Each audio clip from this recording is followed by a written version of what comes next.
जय जगन्नाथ खट्टी विथ कुदा त्रिपाठी आउ गोटे अध्याय आपण मन स्वागत जनाऊँ बंधु सुंदर तृप्तिर अवसाद ना जिते देखुले नुआ दिशु थाई बोली कहुई मुझे टे चेंज करी जिते शुणुले नुआ शुभु थाई जिते देखुले नुआ दिशु थाई सी हूँ प्रशांत नंद बहुत बढ़िया फीडबैक आपण मानकर आपण मैंने एंजॉय करिसेंती प्रशांत नंदर सब कथा को एवं प्रशांत भाईना मध्य निजे ये अध्याय यूट्यूब रे देखिला परे कहिले जे मो मुहरु एमितिया कथा केबे बाहरी नहीं एवं मु एमितिया इंटरव्यू केबे देई नहीं मु कहि देबाकू चाहे ये गोटे इंटरव्यू बेस्ड प्रोग्राम नुहे आगु आउरी सरप्राइज आपण मन पई अछि तेबे प्रशांत नंद को कहितिले ताकू कमारे रखियो बाया फुल स्टॉप पकेबनी पूर्णचे प्रशांत नंद कठी पकई हबो नाही लोक जिते चाहूँ मु किए बंद करिया भाईना को मोर आहुरी किछि आश्चर्यजनक कथा जोटा लोक जानी ना आज जाए से ही कथा जानिबा पाई पूरी थर प्रशांत नंद पाखु फेरिबा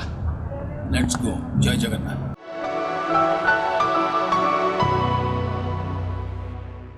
भाईना सिनेमा कथा आपण एते छोट बयस जो अभिनय जो कथा उठे समते जानी पढ़ी भाईना चाइल्ड एक्टर थिले नाटक आकाशवाणी ये सब बाट देकरी तापर सिनेमा अति छोट बयस जो सिनेमा कथा विशेष लोक जान ना भाईना से दस्यु रत्नाकर जो कथा आप बहुत समय कहती जे जो ओडिया पणिया मुझे कहीदेक चाहे गोटे कथा छोट कथाटे जे ओडिशा रे भाईना जो निर्देशक हवा आरंभ कले से पर्यंत ओडिशा रे टेक्नीशियन कथा किसी नथला सेमती किसी आमर लाइट बॉयज भाई माने जो माने अच्छे से नथिले आमर जो प्रोडक्शन बॉयज स्पॉट भाई माने अच्छे से नथिले भाईना ही से सब कथा को आनिक ओडिशा को आसिले आपण छोट बेलटा कौन प्रकृत में भाईना एत कष्ट जाइए सिनेमा गला बेले कष्ट कौन से गोटे प्रकार माने मूल कथा हूँ जे गोटे कैमेरा सी प्राय 50 किलो खंड हम मिचेल कैमेरा ताकू धरी उठेबार क्षमतार कारण ना 4 जन लोक ना कैमेरा रहिबो से कैमेरा चलवा कि बैटेरी हेनी 3 फेज लाइन दरकार 3 फेज लाइन माने सेटा जेनरेटर रे लगिक सेठू पावर आसिक से जेनरेटर लगे पुणी जो साउंड रेकर्डिंग हम सी भी 3 फेज लाइन ना सी चलनी से जहाँ आम कहलु सेटा ही रहा आउ डबिंग फबिंग किसी ना तो जिते स्टार्ट साउंड आरंभ हम से जेनरेटर आरंभ हम ता शब्द तापरे जो साउंड अच्छी स्टार्ट साउंड से धड़कच धड़कच धड़कच खड़कच ये शब्द होता तापर लोक मैंने जो देखना हारी सिनेमा देखा आई शूटिंग देखा आई से मैंने एमती ठिया होते चारिकड़ जाक ता भितर तमें डायलॉग कहब एते जोर रे कहवाक पड़ो जे जमती माइक रे से कथाटा जीव ना सब गड़गड़ गड़गड़ चढ़चढ़ से सब आग आसो एगुड़ा किसी शुभ ना ताले मु तुमको भल पाए जमा कही हेनी सफ्टली हेनी केमी हम मु तुमको भल पाए ये कथा कहला कौन सी स्त्री लोक ताकू कह लाज करने को से लाज कर ना रागिब तुम उपर कहले ये कथा मोर मन अच्छी धीर भाईर डायलॉग मन रहे नहीं शेष श्रवण कथा बोलते से कविराज होता शेष श्रवण फिल्म सी बुलुंट टीमा भाई सागर अच्छी सी बुलुंट अरे कौन करे ना मु परा आपण कही बोली मु तैल करने कि सब औषधि खोजी ना कौ तैल ना आपण कहते जो तैल ना छागला दिघृत एतिक डायलॉग शूटिंग रिहर्सल चलला सब सरला कौ तैल आपण जोटा कहते एपर्यंत ठीक है तापर धीर भाई कह छागला दिघृत मन पड़ेनि कट कट कट कट एमती कि 7-8 थर है जो बंद है मोर मन अच्छी से पुणी थे निगला सर्ट नेला ସେଇଠୁ କହିଲା କେଉଁ ଘୃତ କେଉଁ ଔଷଧ ଆପଣ ପରେ ଯାହା କହିଥିଲେ କେଟିମା ଭାଇ କହିଦେଲା। ତାପରେ ଇଏ କହିଲା ବେଳକୁ ପବ୍ଲିକ୍ କହିଲେ ଛାଗଳାତି ଘୃତ, ପବ୍ଲିକ୍ କହିଲେ ତାଙ୍କର ମନେ ରହିଗଲା। ସେଇମାନେ ମୁଁ ଖର୍ଚ୍ଚ କରି ସାରିଲିଣି।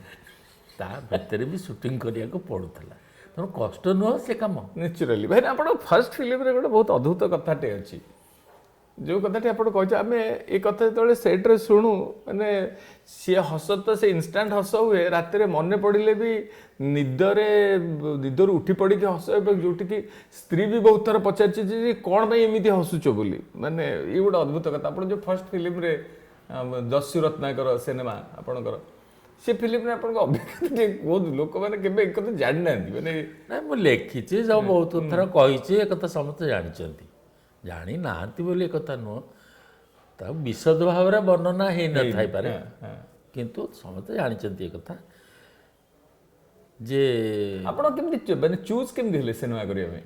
ସିଏ ଛାଡ଼, ସିଏ ତ ବହୁତ ଅଜୀବ କଥା। ମୁଁ କଳା ବିକାଶ କେନ୍ଦ୍ରରେ ଡ୍ରାମା କରୁଥିଲି, ନ୍ୟାସନାଲ୍ ମ୍ୟୁଜିକ୍ ଆସୋସିଏସନ୍ ଡ୍ରାମା କରୁଥିଲି, କଟକରେ ଆକାଶବାଣୀରେ ଶିଶୁ ସଂସାରରେ ଆମେ ସବୁଠି ପୀର। ଆମେ ଯେଉଁଠି ଯିବା ସେଠି ଆମେ ପୀର ବନିବା। ଆଉ ପୀର ନ ବନିଲେ ଆମକୁ ଭଲ ଲାଗିବନି, ତେଣୁ ସାଙ୍ଗେ ସାଙ୍ଗେ ଫୁଟିକି ବାହାରି ପଡ଼ୁ। ସେ ଫୁଟିକି ବାହାରି ପଡ଼ିବା ଭିତରେ କଳା ବିକାଶ କେନ୍ଦ୍ରରେ ଗୋଟେ ଡ୍ରାମା ହେଉଥାଏ। ସେତେବେଳେ କବିରାଜ କୃଷ୍ଣଚନ୍ଦ୍ର ତ୍ରିପାଠୀ ଆସିଥାନ୍ତି। ସେତେବେଳେ ସେ 2-3ଟା ଫିଲ୍ମ କରିସାରିଛନ୍ତି। ପଞ୍ଚସଖା ହେଇଗଲାଣି? ନା ନା, ପଞ୍ଚସଖା ନୁହଁ, ସିଏ କବିରାଜ କୃଷ୍ଣଚନ୍ଦ୍ର ତ୍ରିପାଠୀଙ୍କର ଉତ୍କଳ ଚଳଚ୍ଚିତ୍ର। ସେତେବେଳକୁ ସିଏ ମହାଲକ୍ଷ୍ମୀ କରିଛନ୍ତି, କଂସ ବୋଲି ଗୋଟେ ଡବିଂ ପିକ୍ଚର କରିଛନ୍ତି, ତାପରେ ପରିଣାମ ଫିଲ୍ମ କରିଛନ୍ତି। ଏଇଟା ଦସ୍ୟୁ ରତ୍ନାକର ପାଇଁ ଆସିଛନ୍ତି, ଯେ ତାଙ୍କୁ ଛୋଟ ରତ୍ନାକର ଦରକାର। ଶରତ ପୂଜାରୀ ବି ସେତେବେଳେ କଟକ ଆସିଥିଲେ, ବହୁତ ସୁନ୍ଦର ଦେଖିବା ପାଇଁ, ଲମ୍ବା ଲମ୍ବା ନାକ, ସୁନ୍ଦର ଆଖି, ମୁହଁ, ମାନେ ଦେଖିଲେ ଗନ୍ଧର୍ବ ପୁରୁଷ ଭଳିଆ ଲାଗନ୍ତି। ସିଏ ଅଛନ୍ତି, ତାଙ୍କର ଛୋଟ। ସେଠୁ କହିଲେ କାହାକୁ ଖୋଜିବା, ତେଣୁ ଛୋଟ ଛୋଟ ପିଲାମାନଙ୍କୁ ସବୁ ଦେଖିଲେ। ସେ ଆସିଥିଲେ ଡ୍ରାମା ଦେଖିବାକୁ, ମୁଁ ଯେଉଁ ଡ୍ରାମା କରୁଥିଲି। ମୁଁ ସେ ଡ୍ରାମା ଦେଖି ସାରିଲା ପରେ ସେ କହିଲେ ଆଙ୍କୁ ହିଁ ନେବା ଆଉ। ତାଙ୍କ ସାଙ୍ଗେ ଧୀର ବିଶ୍ୱାଳ ଥିଲେ। ଧୀର ବିଶ୍ୱାଳ ସେଠୁ କହିଲେ ଠିକ୍ ଅଛି, ତ ଆମ ଘର ପାଖରେ, ଆଉ କିଛି କଥା ନାହିଁ, ଆମେ ଯାଇ ତା ବାପାଙ୍କ ସାଙ୍ଗେ କଥାବାର୍ତ୍ତା କରିବୁ। କରିକି କୌଣସି ମତେ ଗଲୁ। ମୋର ସେଠୁ ମନ ଭିତରେ ଭାରି କୁଲକୁଲ ହେଉଥାଏ, ମୁଁ ଫିଲ୍ମ କରିବି। ସେତେବେଳକୁ ମୋର ଗୋଟେ ସାଙ୍ଗ, ସେ ଅଲ୍ ଇଣ୍ଡିଆ ରେଡ଼ିଓରେ ଶିଶୁ ସଂସାରରେ ବିଜୟ ବୋଲି ଗୋଟେ ପିଲା, ଯିଏ କୁନା କୁନି, ସେ କୁନା ସିଏ ହେଇଯାଇଥାଏ। ମୁଁ ଆସିଲା ପରେ ଗୋଟେ ଏକ୍ସଟ୍ରା ଆଡ଼୍ ହେଲା ବୁଲୁ, ମୁଁ ବୁଲୁ ହେଲି, କିନ୍ତୁ ସେ ଯେଉଁ କୁନା, ସିଏ ମା ଫିଲ୍ମରେ ଛୋଟ ଚଳଚ୍ଚିତ୍ର ଅଭିନୟ କରିଥିଲା, ଛୋଟ। ତେଣୁ ସିଏ ସିନିୟର ହେଇଗଲା, ଆମେ ଜୁନିୟର ଥିଲ। କ'ଣ କରିବା, ଇଏ ଆମର ଦସ୍ୟୁ ରତ୍ନାକର ମିଳିଗଲା। ଦସ୍ୟୁ ରତ୍ନାକର ମିଳିଗଲା ମାନେ ମୁଁ କହିଲି କାହାଣୀ କ'ଣ, ମୋର କ'ଣ କାମ? ସେ ଧୀର ଭାଇ କହିଲେ କ'ଣ କାମ କ'ଣ, ତୁ ତ ଯାଇକି ଝିଅ ଯୋଗାଡ଼ କଲେ, ବଡ଼ ହେଲେ ଶରତ ପୂଜାରୀ ତାକୁ ବାହା ହବ। ମୁଁ କହିଲି ଆଚ୍ଛା, ସବୁ ଯୋଗାଡ଼ କାମ ମୋର? ହଁ। ମୁଁ କହିଲି ତାହେଲେ ଭଲ ପାଠ ହେଇଥିବ, ଚାଲ ଯିବା ଆଉ। କେଉଁଠି ଯିବା ନା ଆସ୍କାରେ ପହଞ୍ଚିଲୁ। ସେଠି ୟାଙ୍କର କବିରାଜ କୃଷ୍ଣଚନ୍ଦ୍ର ତ୍ରିପାଠୀଙ୍କର ବିରାଟ ବଡ଼ ଏକଦମ ଘର ତିଆରି କରିଛନ୍ତି ତାଙ୍କର କବିରାଜ ପାଇଁକି। ସବୁଠି ଭାରି ଶୀତ ଦିନ, ତଳେ ସବୁ ଇଏ ଛଣ ସବୁ ପଡ଼ିଥାଏ, ଛଣ ଉପରେ ଗୋଟେ ତେରପାଲ ପଡ଼ିଥାଏ, ତେରପାଲ ଉପରେ ଆମେ ସବୁ ବେଡ଼ିଂ ନେଇକି ଯାଇଥାଉ। ନିଜ ହଁ କହିଥାଉ ଯେ ବେଡ଼ିଂ ନେଇକି ଯାଇଥାଉ। ଆମେ ବେଡ଼ିଂ ନେଇକି ସେଠି ପଡ଼ିବ, ଆମେ ପକେଇବୁ। ସେସବୁ ସକାଳୁ ଉଠିକି ଦେଖିଲା ବେଳକୁ ଭାଇ ଛଣା ଚାଲିଛି, ପୁରୀ ତରକାରୀ, ଆଉ ତାପରେ ହାଲୁଆ, ଏମିତି ଚାଲିଛି, ଏତେ ଅନଲିମିଟେଡ଼। ତ ଖାଇଦେଲି। ଆଜି ମୋର ସୁଟିଂ ଫାଷ୍ଟ ଅଛି। ସେଠୁ ମୋତେ କହିଲେ ଧୀର ଭାଇ କହିଲେ ଫାଷ୍ଟ ସୁଟିଂ ଅଛି। ମୁଁ କହିଲି ହଉ ଠିକ୍ ଅଛି। ସବୁ ଖାଇ ପିଇ ସାରିକି ତାପରେ ସେ କହିଲେ ବସ ଗାଡ଼ିରେ। ସେ ଗାଡ଼ି ମାନେ ଗୋଟେ ପୁରୁଣା ବସ୍ଟା, ସିଏ ସାମ୍ନାରେ ଯାଇକିରି ତାକୁ ଭିତରେ ଲଗେଇକିରି ଏମିତି କରିବାକୁ ହେଲେ ଷ୍ଟାର୍ଟ ହେବ। ଷ୍ଟାର୍ଟ ହେଇକିରି ସେଇଠୁ ପୁଣି ଆମେ ଯେଉଁମାନେ ବସିବା କଥା ଆଗ ତାପରେ ପୁଣି ଆମେ ତଥାପି ଷ୍ଟାର୍ଟ ହେଲା ପରେ ବି ଠେଲିବୁ। ଆଚ୍ଛା ସେ ଠେଲିକି ସେ କିଛି ବାଟ ଯିବ, ଯାଇକିରି କିଛି ବାଟ ଚାଲିଯିବ, ସେଇଠି ସେ ଥିବ, ଆମେ ଚାଲି ଚାଲିକି ସେ ଜାଗେ ଯିବୁ, ତାପରେ ସେଥିରେ ବସିବୁ, ବସାରିକିରି ତାପରେ ଚାଲିବୁ କୁଆଡ଼େ ନା ଶେରଗଡ଼ ରାଜାଙ୍କ, ଶେରଗଡ଼ ରାଜାଙ୍କ ବଗିଚା, ଶେରଗଡ଼ ରାଜାଙ୍କ ବଗିଚାରେ ଆଜି ସୁଟିଂ ହେବ। ହଉ ଶେରଗଡ଼ ରାଜା ଭାଇ, ସେ ଶେରଗଡ଼ ରାଜାଙ୍କ ବଗିଚା ଭିତରେ ଦେଖିଲୁ ଖାଲି ଆମ୍ବ ଗଛ ଭର୍ତ୍ତି, ଡାଇଲଗ ଲେଖା ହେଇଛି କିନ୍ତୁ ପିଜୁଳି ଗଛ ଉପରେ ଚଢ଼ିଛନ୍ତି ବୋଲି। ମୋତେ ସେଠୁ କହିଲେ ଯେ ପ୍ରଶାନ୍ତ ଗୋଟେ କାମ କର, ତୁ ଏ ଗଛ ଉପରେ ଚଢ଼ିଯା। ମୁଁ କହିଲି କେମିତି ଚଢ଼ିବି? ଗଛଟା ଏତେ ବଡ଼, ମୋତେ ଗଛ ଚଢ଼ା ଜଣା ନାହିଁ। ନା ହଉ ଠିକ୍ ଅଛି। ସେଠୁ ଦୁଇଟା ବାଉଁଶ କଟା ହେଲା, ସିଡ଼ି ହେଲା ସେଥିରେ, ସେ ସିଡ଼ି ଉପରେ ଦେଇକିରି ମୋତେ ଚଢ଼େଇ ଦେଲେ। ମୁଁ ଗୋଟେ ଡାଳ ଉପରେ ବସିଛି, ଆଚ୍ଛା ଧୋତିଟା ପିନ୍ଧିଛି, ଖାଲି ଦିଅ, ହଁ ଧୋତି ପୁଣି ଉଠା ହେଇକି ଅଛି। ଡାଇଲଗ ହେଲା ଯେ ଛୋଟ ପଦ୍ମା ଆଉ ଛୋଟ ରତ୍ନାକରର ଡାଇଲଗ କ'ଣ ଅଛି ନା ତାକୁ ଦେଖିକିରି ମୁଁ ଡେଇଁ ପଡ଼ିବି, ଡେଇଁ ପଡ଼ିକି ଗଛରୁ ଓହ୍ଲେଇବି, ଓହ୍ଲେଇକିରି ସେଠୁ ପିଜୁଳି ଆଣିଥିବି, ତା ପିଜୁଳି ଦେବି। ମୁଁ କହିଲି ଖା ପିଜୁଳି, ସେ ପିଜୁଳି ଖାଇବ। ମୁଁ ପଚାରି ମିଠା, ସେ କହିବ ହଁ। ମୁଁ କହିବି ବହୁତ ମିଠା, ସେ କହିବ ହଁ। ତାପରେ ମୁଁ କହିବି ମୋତେ ବାହା ହବୁ? ମୁଁ କହିଲି ଇଏ କେମିତି ହେବ? ଏ କଥା ମୁଁ ତ କହିପାରିବିନି, ସେ ଝିଅ ଆମ ସ୍କୁଲରେ ପଢ଼ୁଛି, ମୁଁ ତାକୁ ଏଇଠି ବାହା ହେବ ବୋଲି କହିକି ତା କାମ ଛିଡ଼ିଗଲା। ସେ ଫିଲ୍ମ ରିଲିଜ୍ ହେଲା ପରେ ଆଉ ନା ମୁଁ ସ୍କୁଲ ଯାଇପାରିବି ନା ସିଏ ସ୍କୁଲ ଯାଇପାରିବ, ଏମିତି କଥା ମୁଁ କହିପାରିବିନି। କହିଲା ହଉ ସେ କଥା ପରେ ଦେଖିବା, ତୁ ଆଗ ଚଢ଼ିଲୁ। ମୁଁ ଏ ଡାଳ ଉପରେ ଚଢ଼ିଗଲି, ବସିଛି। ଧୀର ଭାଇ କୁଆଡ଼େ ଗଲା ତାର ଠିକଣା ନାହିଁ। ତାକୁ ତ ପ୍ରାୟ 10 ମିନିଟରେ ଥରେ ଥରେ ଭୋକ କରେ, ସେ ତାଙ୍କୁ ଖାଆନ୍ତି। ମୁଁ ଯେଉଁ ଉପରେ ଅନେଇଛି, ନା ପୁରୀ ମୋ ଜାଗା ପାଇବ ନା ମୁଁ ତାଠୁ ନେଇପାରିବି। ପୁରୀ ରହିଲା ତଳେ, ତରକାରୀ ରହିଲା ତଳେ, ଧୀର ଭାଇ ରହିଲା ତଳେ, ମୁଁ ରହିଲି ଉପରେ। ତେଣୁ ଘଣ୍ଟାଏ କାଳ ବିତିଲା। ତାପରେ ଗୋଟାଏ ଭ୍ୟାନ୍ରେ ଆସିଲା। ସେ ଭ୍ୟାନ୍ଟା ହେଉଛି ଜେନେରେଟର ଭ୍ୟାନ୍, ତା ଭିତରେ ସବୁ ଜିନିଷପତ୍ର କଢ଼ା ହେଇକି ତା 4ଟା ଲୋକ ଲାଗିକି କ୍ୟାମେରା ଫ୍ୟାମେରା ସବୁ ରଖିଲେ। ମୋ ଜୀବନରେ କ୍ୟାମେରା କେମିତି ଦେଖିନଥିଲି, ମୁଁ ତାରି ଉପରୁ ସବୁ ଦେଖୁଛି, ବିହଙ୍ଗ ଅବଲୋକନ, ମୁଁ ଉପରୁ ଦେଖୁଛି। ଆସିଲେ ସବୁ ସରିଲା, ତାପରେ ସିଏ ଘଣ୍ଟାଏ ଗଲା, ତାକୁ ସଜାସଜି ହେଇଗଲା। ତାପରେ ଗୋଟାଏ କାର୍ ମାନେ ସେ ଧତଡ଼ା କାର୍ ଗୋଟେ, କିନ୍ତୁ କାର୍ ହଁ ମୋଟର ଗାଡ଼ି, ସେଥିରେ ଏମିତିଆ ଟୋପି ଆଉ ହାଫ୍ ପ୍ୟାଣ୍ଟ ଗୋଟେ ଆଉ ପିନ୍ଧିକି ଆସିଲେ। ମୁଁ ପଚାରିଲି ଧୀର ଭାଇ ଇଏ କିଏ? ଇଏ ପରା ଡାଇରେକ୍ଟର ପ୍ରଭାତ ମୁଖାର୍ଜୀ। ମୁଁ କହିଲି ହଉ ହଉ ଠିକ୍ ଅଛି। ଆପଣ କିଛି ଜାଣିନାହାନ୍ତି ତାକୁ? ମୁଁ କାହିଁ ଜାଣିବାକୁ ଯିବି କିଏ ପ୍ରଭାତ ମୁଖାର୍ଜୀ କିଏ କ'ଣ।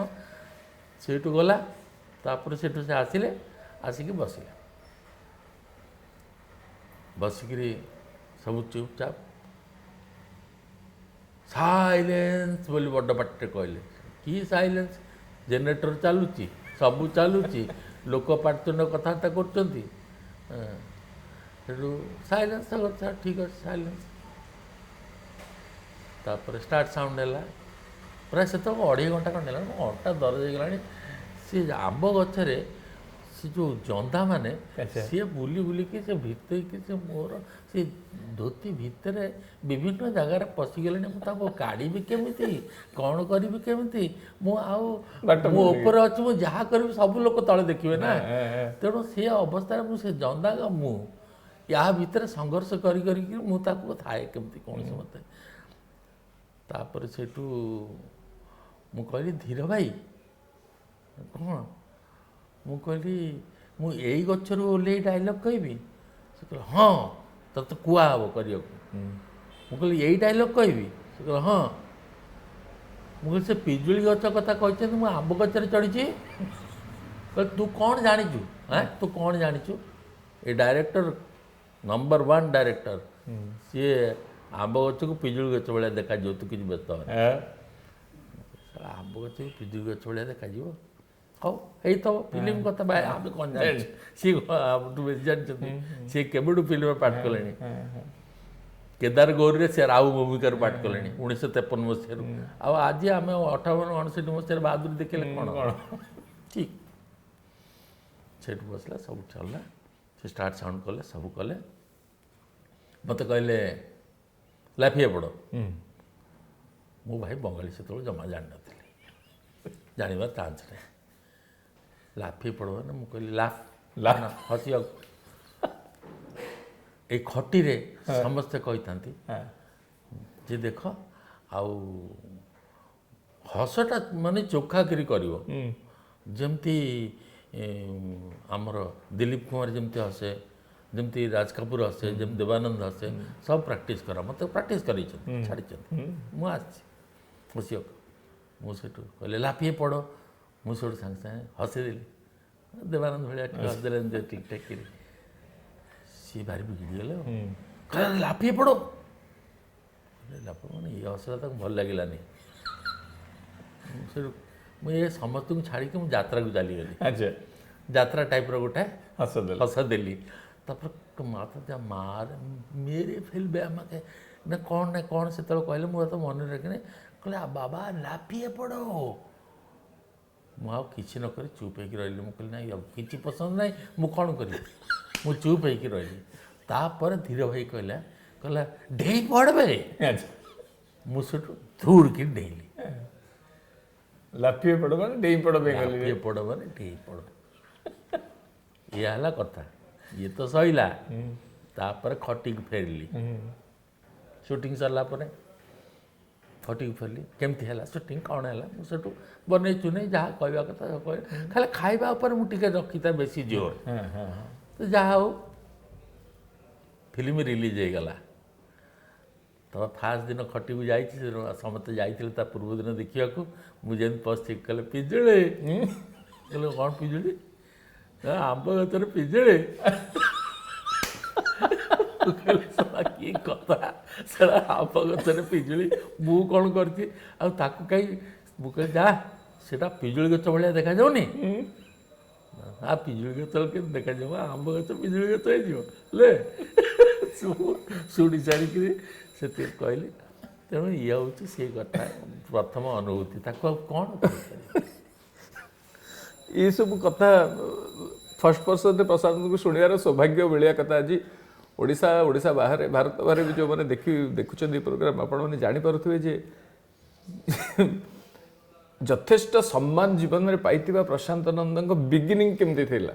ଭାଇନା ଗୋଟେ କଥା, ଆପଣଙ୍କ ସାଙ୍ଗରେ ପରବର୍ତ୍ତୀ ସମୟରେ ଯେଉଁମାନେ ଜଡ଼ିତ ହେଲେ ସେମାନଙ୍କ ପାଇଁ ଆପଣ ଜଣେ ଅତ୍ୟନ୍ତ ଗମ୍ଭୀର ବ୍ୟକ୍ତିତ୍ୱ ଏବଂ ଆପଣଙ୍କର ରାଜନୈତିକ ଜୀବନର କଥା ମଧ୍ୟ ସ୍ୱଭାବ ସୁଲଭ ଭାବରେ ଆପଣଙ୍କୁ ଲୋକ ଯଥେଷ୍ଟ ସମ୍ମାନ କରନ୍ତି।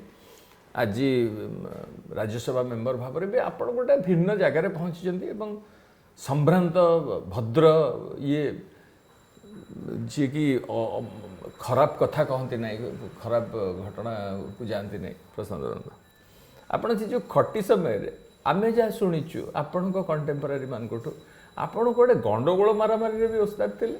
କହନା ଖଟିରେ କେତେ ପ୍ରକାରିଆ ଥାନ୍ତି।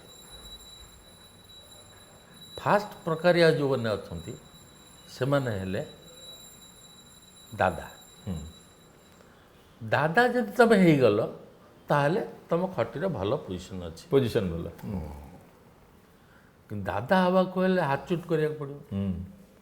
ହାତଚୁଟ ମାନେ କଉ ଫଟକିରି ମାରିବ। ମନେକର ଆରମ୍ଭ କେଉଁଠୁ ହେବ? ମନେକର ଆମେ ବସିଛୁ, ଗୋଟେ ସାଙ୍ଗ ପିଲା ରିକ୍ସାରେ ଆଇଲା। ସେ ରିକ୍ସାରେ ସେ କହିବ କେତେ ପଇସା ନେବୁ? ସେ କହିବ 4 ଆନା ଦେ। ନାଇଁ ମ 3 ଆନା ନେ, ସେ 3 ଆନା ଦେଇଦେବ। ସିଏ ପାଟିତୁଣ୍ଡ କରିବ।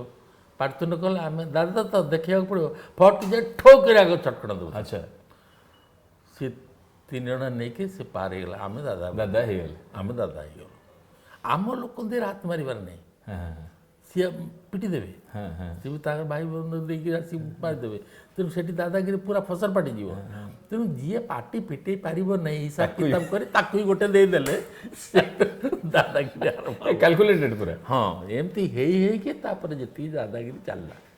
ନାଇଁ ଆପଣ ସେ ଘଟିଟା ଆପଣଙ୍କର ଯେଉଁ निर्दिष्ट भाव में कटकर 3 कोणिया बगीचा पाखे खटी बेस फेमस खटी बहुत दिन पर्यंत आपण मैंने छाड़ला पर भी सेटा गोटे ना नील दुकान खटी नील दुकान खटी हाँ नीलू भाई विषय जो मैंने जानी नथिबे जो मैंने सिनेमा इंडस्ट्री सांगे जड़ित विशेषकर कलाकार माने आर्टिस्ट माने जो माने से आम मानकर जो एंट्री है सेते नीलू भाई यूनिक सेलून थिला जो भाईना हरिका खटी बोधे मैंने ना देती सेठी कटक रे रोथुवा आर्टिस्ट मानकर सिनेमा जदि करार अच्छी नीलू भाई दुकान में चुट्टी काटिले तुम आर्टिस्ट हो ता कारण हूँ नीलू भाई आमको केवल प्रशांत नंद गप कहीकि टिके चुट्टी काटी देकी मत प्रशांत फोन करी से आउट होगी 4.5 घंटा पर फेर आम बसी था सेमतिया से फेरिले चुट्टी हो ये नीलू भाई चरित्र केमी आपणकर न फेरिबा चरित्र आम जाइचु आमर ठिकाना है आम फुलबाणी जीवा 5-6 जन सांग फुलबाणी कहीं जीवा जंगल वर्षा होची जंगल रे वर्षा भल लगे आटा केवल फुलबाणी देखा मिल कि कहीदे मन भर अच्छी बहुत दिन बहुत पैसा पत्र जोगाड़ जंत्र करी कॉलेज छक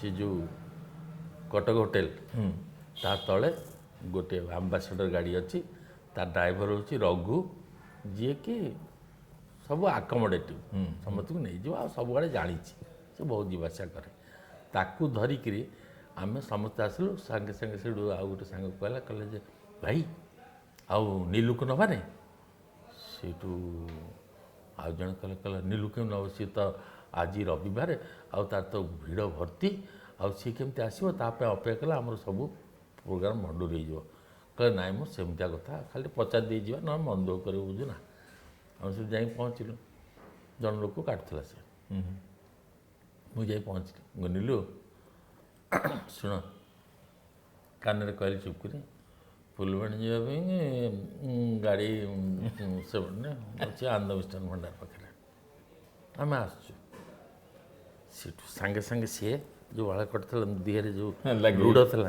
रुड़ झड़ा झड़ी सब कर मुंडा मुंडे पकेला कल है से बंधा है रही तुम टे था मुझे आस तापर से आई आम सागे बुझे जहाँ तो भाई आम सागे बहुत थर घटी नीलू भाई प्रशांत मान ना कहीं मत डाकी सी कौन आपंकर से जो कहती आपंकर से प्रोडक्शन कंट्रोलर भी गोटे समय सी ना आम कि हेनी सिनेमा सिनेमा भी आप गुड़ाई दिन रही जीव कौन अच्छी आम जब जानी नु आम सिनेमा को आसिलु सी आम सागर अच्छे मैंने सब जानी कौन अच्छे चल जहाँ खटीटा तो खटीटा चलला सांगे जमी नहीं जावा कथा से खटीटा सांगे नहीं जावाई किए नीलूर आवश्यकता पड़ा तेणु यहाँ हूँ खटी प्रति थिबा मोह माया आ अंधविश्वास अंध प्रेम ये नीलू भाई आम सांगे आम नीलू सांगे भाई ना आपण से समय सक्सेसफुल हीरो आप तो चाकरी करते चाकरी छाड़देले फिल्म हीरो हेले सब है क्या पाखर विधिवत भाव में ये कथा बहुत आलोचना हुए वर्ष वर्ष धरिकी आम छोट बड़ू आलोचना जाए पाखे कौन से ट्रेनिंग न नहीं कि डायरेक्शन केबे किसी से बाबद न जाणी शेष श्रावण भाया गोटे सिनेमा केमिति करहब हाउ इट इज पॉसिबल नहीं नहीं यही जो देखिले तो फास्ट रे प्रथम सिनेमा मो फिल्म विषय किसी जानी मु गछ उपरू देखुए आरंभ केमिति होची और डायरेक्टर टॉप एंगल शॉट देख रखी टॉप एंगल शॉट देखु बार्ड्स आई व्यू रे तापर आस्ते आस्ते मुझे देखा चेष्टा कली कौतूहल बढ़ला लेंस कौन जाना चेष्टा कली तापर ये सब कटा होता है जो कलिकता रे एडिटिंग होता है ये तो एटी किसी हबार नहीं सेठी जाइए सी एडिटर माने सी माँ को भौणी को आमर शोधु था काटू था आम देखुता ओडिया प्रति गोटे ओडिया नहीं जी भी हेले भी बंगाली हेले भी भी गाड़ी दे सी एडिटर कर माया ममता बोली किसी ना एमती भी से डायरेक्टर को गाड़ी दिखती आ कहती से किए डायरेक्टर बनिए हमरा बनिए ओके डायरेक्टर ना उधर छवि चल तो कांचीटा एदिक देखे देव ना से दिन फ्लाप ଆରେ ବାପରେ ବାପ, କେଡ଼େ ବଡ଼ କଥା। ଇଏ ହେଉଛନ୍ତି ଏଡ଼ିଟର। ତାଙ୍କର କାମ ଦେଖିଲି, ମୃଣାଲ ସେନଙ୍କ ସାଙ୍ଗରେ ମାଟିର ମଣିଷ ହେଲା। ତାପରେ ବୁଝିଲି ଯେ ଗୋଟେ ନିର୍ଦ୍ଦେଶକର ସବୁ କାମ, ଇଏ ଏଡ଼ିଟର ବି ତା କାମ, ଲେଖିବା ତା କାମ, ଇଏ କରିବା ତା କାମ, କ୍ୟାମେରା ଦେଖିବା ତା କାମ, ସବୁ ତା କାମ। ଏବଂ ତାଙ୍କ ସାଙ୍ଗରେ ମୁଁ ଯେତେବେଳେ ମାଟିର ମଣିଷରେ ମୁଁ ଓତପ୍ରୋତ ଭାବେ ଜଡ଼ିତ ହେଇକରି ରହିଲି। ସେତେବେଳେ ମୋ ମନ ଭିତରେ ଆସିଲା ଯେ ମୁଁ ଡାଇରେକ୍ଟର ହେବି। ଏଇ ଯେଉଁ ଆର୍ଟିଷ୍ଟ ହେବି ବାହାଦୁରୀ ଦେଖାଉଥିଲି, ଦେଖିଲି ସବୁ ଆର୍ଟିଷ୍ଟ ମାନେ ତାଙ୍କ ସାମ୍ନାରେ ମୂଷା। ଆଉ ଯଦି ଆର୍ଟିଷ୍ଟ ମାନେ ତାଙ୍କ ପାଖରେ ମୂଷା, ମୁଁ ମୂଷା କାହିଁକି ହେବି? ଆଉ ମୂଷା ର ଉପର ବିଲେଇ କାହିଁ ନ ହେବି? ତେଣୁ ସେଥିପାଇଁ ସେଇଦିନ ମୋ ମନରେ ଇଚ୍ଛା ହେଲା ମୁଁ ଡାଇରେକ୍ଟର ହେବି। ତେଣୁ ତାପରେ ପରେ ଯେତିକି ସୁଟିଂ ହେଇଛି ମୁଁ ସବୁବେଳେ ଡାଇରେକ୍ଟର ପାଖରେ ହିଁ ବସିଥାଏ, କ୍ୟାମେରାମ୍ୟାନ୍ ପାଖରେ ହିଁ ବସିଥାଏ। ଦେଖିଦେଇକି ଗୋଟେ ଶିକ୍ଷାଟା ଥିଲା। ମୋ ଶିକ୍ଷା ହିଁ ହେଇଗଲା।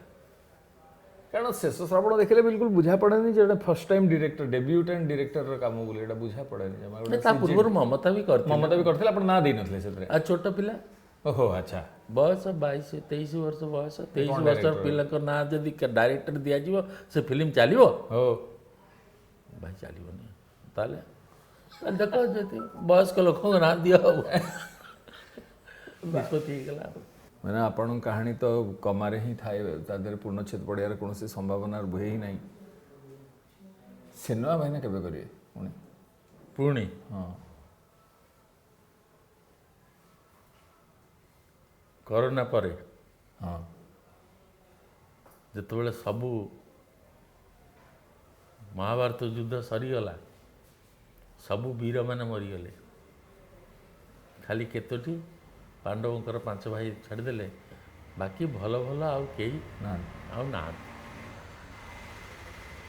ତା ଭିତରେ ଯୁଧିଷ୍ଠିରଙ୍କୁ ଯେତେବେଳେ ରାଜା କଲେ, କୃଷ୍ଣ କହିଲେ ଆପଣ ରାଜା, ସେ କହିଲେ ମୁଁ କି ରାଜା, ମୋ ପ୍ରଜା ହୁଅନ୍ତୁ ତାପରେ ମୁଁ ରାଜା ହେବି। ସେମିତିଆ ଦର୍ଶକମାନଙ୍କ ପାଇଁକି ଆମେ ଫିଲ୍ମ କରୁ। ଦର୍ଶକ କାହାନ୍ତି, ସେ କେଉଁ ଅବସ୍ଥାରେ ଅଛନ୍ତି, ମୁଠେ ଖାଇବାକୁ ମିଳୁଛି ତାଙ୍କୁ, ଏତେ ବର୍ଷ ଘର ଭିତରେ ରହିଲେ, ଏତେ ବର୍ଷ କାଳ କ'ଣ ସବୁ ବିକି ଭାଙ୍ଗିକିରି ଦରିଦ୍ର ହେଇଗଲେଣି, ସିନେମା ହଲ୍ ଗୁଡ଼ା ସବୁ ଭାଙ୍ଗିଗଲାଣି, ସେଠି କିଏ କ'ଣ କେଉଁ ଅବସ୍ଥାରେ ସିନେମା ହଲ୍ ଅଛି ତାକୁ ଦେଖିବାକୁ ପଡ଼ିବ। ଏ ଇଣ୍ଡଷ୍ଟ୍ରି ସବୁବେଳେ ସମସ୍ତଙ୍କ ପରି ଗୋଟେ ଭଙ୍ଗାରୁଜା ଅବସ୍ଥାରେ ଅଛି। ଆକୁ ସାଉଁଟିକିରି ପୁଣି ଆଉ ଥରେ ଠିକ୍ ଠାକ୍ କରିକିରି ତାପରେ ପିକ୍ଚର ଆରମ୍ଭ କରିବା କଥା ଚିନ୍ତା କରାଯିବ। ପ୍ରଥମେ କଥା ହେଉଛି ଯେ ଇଏ କେମିତି ହେବ। ତୁ ତ ଅଛୁ ବର୍ତ୍ତମାନ ଚେୟାରମ୍ୟାନ୍ ଅଛୁ ଫିଲ୍ମ ଡେଭଲପମେଣ୍ଟ କର୍ପୋରେସନର, ତୁ ବୁଝି ସାରିବୁଣି ଯେ ଦୁଃଖ କେତେ, ଆଜ୍ଞା, କଷ୍ଟ କେତେ ଅଛି, ଆଉ କେତେ ଅମାପ କାର୍ଯ୍ୟ ଅଛି। 75-80 ବର୍ଷର ଫିଲ୍ମ ଇଣ୍ଡଷ୍ଟ୍ରି ଆଜି ମାଟିରେ ମିଶି ଯାଇଛି। ପୁଣି 80 ବର୍ଷର ତାକୁ 81 ବର୍ଷରୁ ପୁଣି ଆରମ୍ଭ କରିବାକୁ କ'ଣ କ'ଣ ଦରକାର, ସିଏ ଭାବନା ଚିନ୍ତା ଯେତେବେଳେ ହେବ ଏବଂ ଯେତେବେଳେ ତା'ର କାମ ଆରମ୍ଭ ହେବ, ସେତେବେଳେ ଆମେ କହିପାରିବା ଯେ ହଁ ଆମ ଓଡ଼ିଆ ଫିଲ୍ମ ବଞ୍ଚିଛି। ଏଇ କଥା କହିବାକୁ ଯେତେବେଳେ ସମୟ ଆସିବ, ସେତେବେଳେ ଜାଣିବୁ ମୁଁ ନିଶ୍ଚୟ ଚଳଚ୍ଚିତ୍ର କରିବି। ମୁଁ ତ ଚାହୁଁଛୁ ଭାଇନାଙ୍କଠୁ ପୁଣି କିଛି କଥା ଆରମ୍ଭ ହଉ। ପୁଣି ସବୁବେଳେ ଧ୍ୱଜାଧାରୀ ହେଉଛନ୍ତି ପ୍ରଶାନ୍ତ ନନ୍ଦ। ସେ ଯେଉଁ ଗୋଲ୍ଡେନ୍ ପିରିୟଡ଼ କଥା ଭାଇନା ସିନେମା ଇଣ୍ଡଷ୍ଟ୍ରି କହିବାକୁ କୁହାଯାଏ, ଯେଉଁ ସମୟଟି, ସେ ସମୟରେ ଆପଣ ହିଁ ମୁଖ୍ୟ ନାୟକ। ତେଣୁ ମୁଁ ତ ନିଶ୍ଚିତ ଭାବରେ ଆଶା କରିବି ଦର୍ଶକଙ୍କ ସହିତ ସେ ସମୟ ଫେରୁ, ପୁଣି ଥରେ ପ୍ରଶାନ୍ତ ନନ୍ଦ ଆମମାନଙ୍କ ସମସ୍ତଙ୍କ ଆଗରେ ସେ ପତାକା ଧରିକି ଚାଲନ୍ତୁ। ଇଏ ସମୟ ଆଜି ତ ବନ୍ଧୁ ସମୟ ନାହିଁ, ମଝିରେ ମଝିରେ ପ୍ରତିଶ୍ରୁତି ଦେଇଛି ଏବଂ ଭାଇନାଙ୍କଠୁ ବି ସେ ପରମିସନ୍ ମୁଁ ନେବି ଯେ ଫେରିବି ଭାଇନାଙ୍କ ପାଖକୁ। ଯେଉଁ କଥା ଗୁଡ଼ାକ କେହି କହିପାରିବେନି, ଯେଉଁ କଥା କେହି ଜାଣିନାହାନ୍ତି, ମୁଁ ଜାଣିନି ଅନ୍ୟମାନଙ୍କର କ'ଣ ବିଶ୍ୱାସ, ମୋର ବିଶ୍ୱାସ ହେଉଛି ଯେ ସେଇ କଥା କେବଳ ଭାଇନା ହିଁ କହିପାରିବେ। ଆମର ଖଟିରେ ଆଜ୍ଞା, ଯେତେବେଳେ ସମାପ୍ତ ହୁଏ ରାତିରେ, ଆଜ୍ଞା, କେମିତି ହେବ, କେଉଁଠି ତ ହେବ, ପୁଣି ଘରକୁ ଫେରିବାକୁ ପଡ଼ିବ। ସେ ଯାହା କଥା ମୁଁ ବର୍ତ୍ତମାନ କହିଦେଉଛି, ଆଜ୍ଞା, ତୋ କାମଟା ମୁଁ କରିଦେଉଛି। ଆଜ୍ଞା, ଯେତେବେଳେ ସାରିବାକୁ ଇଚ୍ଛା ହୁଏ, ସେତେବେଳେ ଜଣେ ଥିବ ବହୁତ ଜୋରରେ କହିବ ବହୁତ ହେଇଗଲା, ମୋ ବହୁତ ହେଇଗଲା, କାଲି କରିବା, ମ କାଲି ହେବ, ଚାଲ ମୁଁ ଯିବା। ବହୁତ ହେଇଗଲା କାଲି କରିବା ଚାଲ ମ ଯିବା। ଜୟ ଜଗନ୍ନାଥ। ଖଟି ୱିଥ୍ କୁନା ତ୍ରିପାଠୀ ପୁଣି ଆଗାମୀକାଲି। ମୁଁ ଭାଇନାଙ୍କୁ ଗୋଟେ ଏଠି ପ୍ରଣାମ ଜଣାଇ ଦିଏ, ଆଶୀର୍ବାଦଟା ରହୁ ଭାଇନା। ଜୟ ଜଗନ୍ନାଥ। ଜୟ ଜଗନ୍ନାଥ। ଜୟ ଜଗନ୍ନାଥ।